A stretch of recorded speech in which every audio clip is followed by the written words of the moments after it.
김영삼 정부 시절 대한민국은 러시아에서 버려진 항공모함 2척을 포함한 200여 척의 함정을 도입하려 했었다.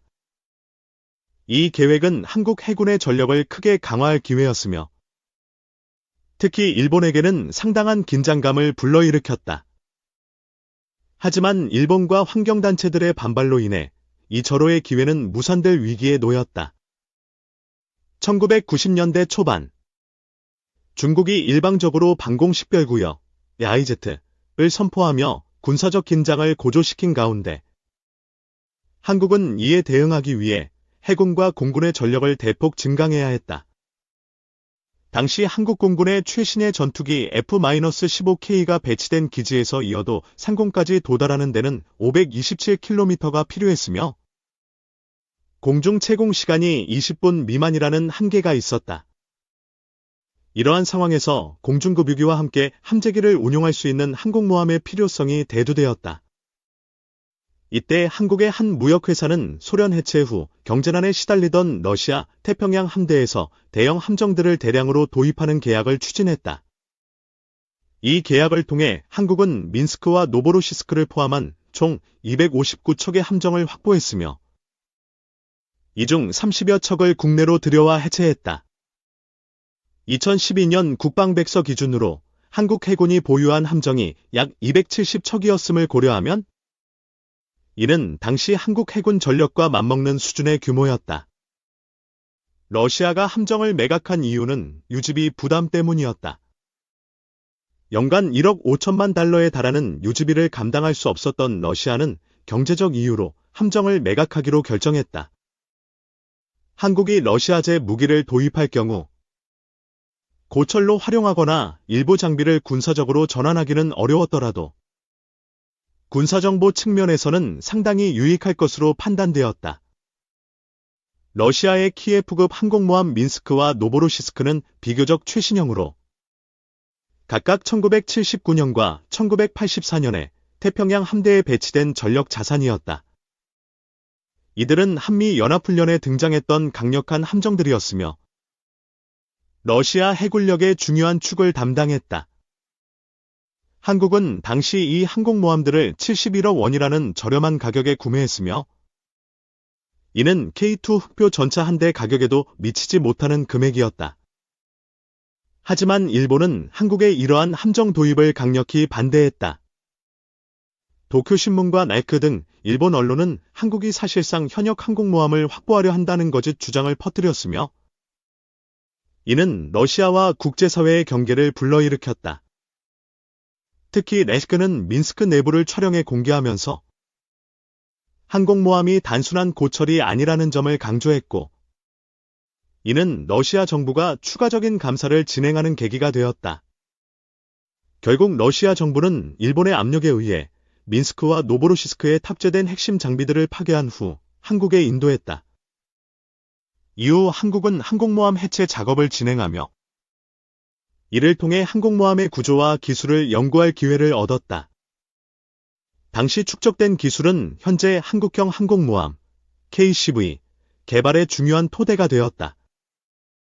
일본은 한국이 이러한 군사기술을 확보하는 것을 크게 우려했으며 일본 언론은 한국이 러시아 항공모함을 연구하여 자국 기술력으로 항공모함을 건조할 것이라는 분석을 내놓기도 했다. 결국 한국은 민스크를 해체하려 했으나 환경단체들의 반대로 인해 해체 장소를 찾는 데 어려움을 겪었다. 특히 환경단체들은 방사능 유출 가능성을 이유로 반대했으며 이에 따라 민스크는 한국의 여러 항구를 떠돌다 결국 중국에 매각되었다. 당시 한국이 민스크를 독도에 정박시키고 해상 관광호텔로 활용하는 방안도 논의되었으나 아임프 사태로 인해 실현되지 못했다. 이 사건은 한국이 항공모함 도입을 추진하는 과정에서 일본이 적극적으로 방해를 했던 사례로 기록되었다. 그러나 이 과정에서 한국이 항공모함 관련 기술을 습득한 것은 이후 항공모함 건조 사업에 큰 도움이 되었다.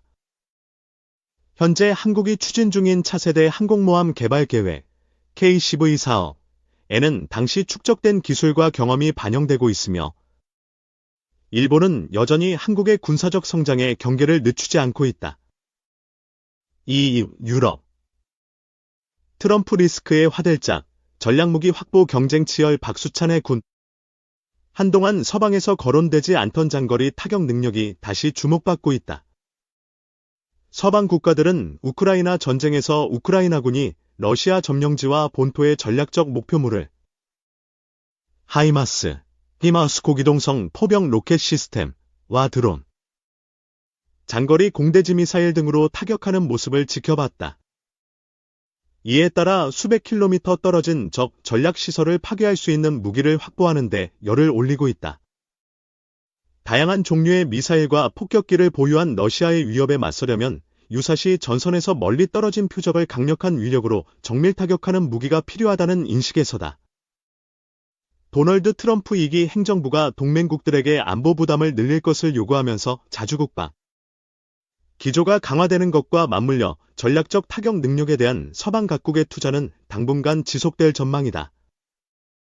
군비 확충을 지속적으로 추진하고 있는 독일 정부는 연방군이 보유하고 있는 타우러스, KD-350 장거리 공대지 미사일의 현대화 작업에 나섰다.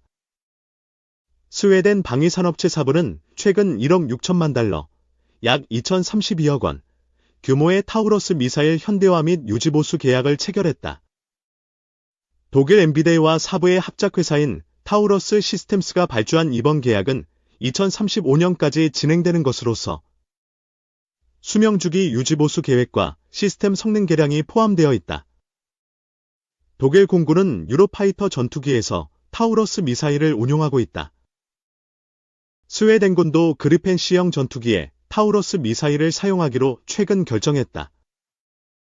타우러스 미사일은 개발 당시 그리펜에서도 운용할 수 있도록 설정되어 있었으나 실제로 쓰이지는 않았다. 이에 따라 그리펜의 무장 중 사거리가 가장 긴 것은 RBS-15 대함미사일, 최대 사거리 300km에 그쳤다. 하지만 우크라이나 전쟁으로 장거리 지상 공격력이 중시되면서 스웨덴의 전략적 억제력 확보 차원에서 타우러스 미사일 운용이 추진됐다. 주목할 만한 부분은 타우러스 미사일을 탑재한 기종이 구형 버전인 그리펜 C형이라는 점이다. 최신 기종인 그리펜 2는 미티어 중거리 공대공 미사일을 탑재한다. 그리펜 2가 공중전에 중심을 둔 전투기라면 그리펜 C형은 장거리 공대지 미사일 운용 능력을 지닌 플랫폼으로서 전략적 타격력을 갖추게 되는 셈이다. 이를 통해 그리펜은 미국산 AIM-120 중거리 공대공 미사일보다 우수한 성능을 지닌 미티어와 장거리 공대지 미사일 중 첫 손 꼽는 위력을 지닌 타우러스를 함께 운용하는 전투기가 됐다. 타우러스 미사일은 사거리가 500km로 적 레이더 탐지를 피하기 위해 매우 낮은 고도에서 움직인다. 이중 단계 폭발 시스템을 갖춰 강화 콘크리트 등으로 만든 지하 구조물의 깊숙이 침투, 폭발하도록 설계됐다. 5m 두께의 강화 콘크리트를 뚫고 들어가서 지하 시설을 파괴하며 적의 전자전 시도를 무력화하는 성능을 지니고 있어 위성항법 체계, GPS를 겨냥한 전파방해 등을 무력화한다. 우크라이나 전쟁에서 우크라이나 측이 독일의 타우러스 지원을 요청해 주목을 받기도 했다. 전쟁 도중 영국과 프랑스로부터 스톰 쇄도, 스칼프 장거리 공대지 미사일을 지원받았던 우크라이나는 본격적으로 전략적 억제력을 확보할 수 있는 토대를 마련하고 있다. 올해 초 프랑스는 우크라이나에 미라주 2000-5F 전투기를 제공했다. 미국 F-16처럼 경량 단발 전투기로 만들어진 미라주 2000은 뛰어난 공중전과 운동 성능, 추력을 갖췄다는 평가다. 나팔 전투기가 실전 배치됐지만 그리스와 인도 등에선 미라주 2000을 여전히 쓰고 있다. 우크라이나에 인도된 미라주 2000-5F는 지상 공격 능력에 초점을 맞춘 것으로 스칼프 장거리 공대지 미사일 탑재가 가능하도록 개조됐다. 오차 범위가 1m에 불과할 정도로 명중률이 높은 스칼프는 사거리가 250km, 수출용 기준. 내수용은 560km에 달한다. 우크라이나 전쟁에선 전선 후방의 교량과 사령부 등 주요 시설을 파괴했다. 지상에서 전선 너머 적 전략 표적을 타격하는 수단도 유럽 각국에서 새롭게 채택되고 있다. 우크라이나 전쟁 이후 독일, 네덜란드, 덴마크, 스페인, 세르비아는 이스라엘 엘빗 시스템스가 만든 펄스, 프레스, 다연장 로켓 도입을 결정했다. 한국의 천모와 유사한 펄스는 로켓과 미사일을 통해 최대 300km 떨어진 표적을 정밀 타격하는 위력을 지녔다. 폴란드는 천모 다연장 로켓을 도입했으며 지난 2022년 하이마스 구매를 결정한 에스토니아도 납기가 지연되자 천모 도입으로 선회할 가능성이 제기된다. 새로운 정밀 유도무기 개발도 이뤄지고 있다. 독일 엠비데의 경우 새로운 순항미사일을 개발하고 있다. 사거리는 500km 정도로 타우러스 미사일과 비슷하다. 다만 수직 발사대를 갖춘 군함, 지상의 다연장 로켓 발사체계, 항공기 등에도 탑재할 수 있다. 위성 항법 체계, GPS를 사용할 수 없는 환경에서도 작동하며 목표 상공을 배회하면서 타격 기회를 탐색하는 것도 가능하다. 장거리 타격력 확보를 위한 움직임은 유럽에서 두드러지는 모양새다. 우크라이나 전쟁의 교훈도 있지만 트럼프 리스크에 따른 충격도 한몫하고 있다. 트럼프 행정부가 우크라이나에 대한 군사정보 지원을 중단하는 모습을 지켜본 유럽 국가들은 유사시 미국산 무기가 정상 작동할 것인지에 대한 우려를 가질 수밖에 없다. 미국 정부의 결정에 따라 미국산 무기 업데이트와 유지보수 지원이 영향을 받는다면 전쟁에서 심각한 문제가 발생할 수 있다. 첨단 장비는 제조업체의 지원이 많이 필요하다. 지원이 중단되면 해당 장비는 사용 불능이 된다. 유럽 군대는 지휘 통신전 자전 탄약 등에서 미국에 의존하고 있고 공중 감시 능력도 E-7 공중조기경 모통제기와 P-8A 해상초계기 등 미국산 비중이 높다.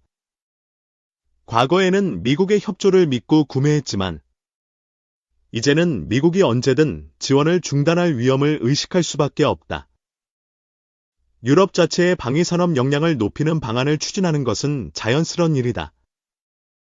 이에 따라 독일 라인메탈, 이탈리아 레오나르도 등 유럽 내 핵심 방위산업체들은 매출이 크게 늘어날 것으로 기대하고 있다. 군병력을 늘리는 방안을 추진하는 유럽 국가들을 겨냥한 보병 전투체계나 군수품 수요도 증가할 전망이다. 유럽이 독자적인 능력을 키운다고 해도 문제는 남는다. 영국, 이탈리아가 일본과 함께 6세대 전투기인 템페스트를 개발하고 있고 프랑스, 스페인, 독일도 미래 항공전투체계 에프카스 나는 6세대 전투기 개발 프로그램을 추진 중이다. 이외에도 새로운 해상초계기나 정찰기, 전차 등의 개발 계획도 있다. 우크라이나 전쟁에서 주목받은 드론도 기술 개발에 대한 투자가 이어지고 있다.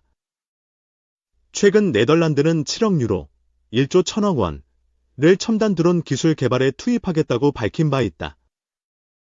하지만 새롭게 개발하는 장비들이 전력화되려면 오랜 시간이 필요하다. 러시아의 위협이 노골적으로 변하고 있고 유럽 안보에서 부담을 줄이려는 트럼프 행정부의 움직임까지 더해지면서 시간적 여유가 부족해졌다. 개발이 완료될 때까지 발생한 전력 공백을 어떻게 메울 것인가에 대한 고민이 생길 수밖에 없다.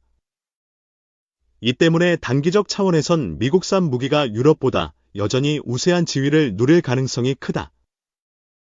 미국 정부의 후속 군수 지원 체계에 크게 의존하지 않는 장비들은 유럽에서 계속 쓰일 수 있다. 다만 유럽 국가들이 방위 산업에 대대적으로 투자를 하고 시간이 지나서 그 성과가 나온다면 가격 대비 성능 측면에서 미국과 치열하게 경쟁할 가능성도 있다. 미국산 무기는 정교한 최첨단 기술을 사용해서 성능을 높이는데 경제력이 크지 않은 나라에선 이 같은 고가의 무기보다는 적당한 성능과 가격을 지닌 무기를 선호할 수도 있다.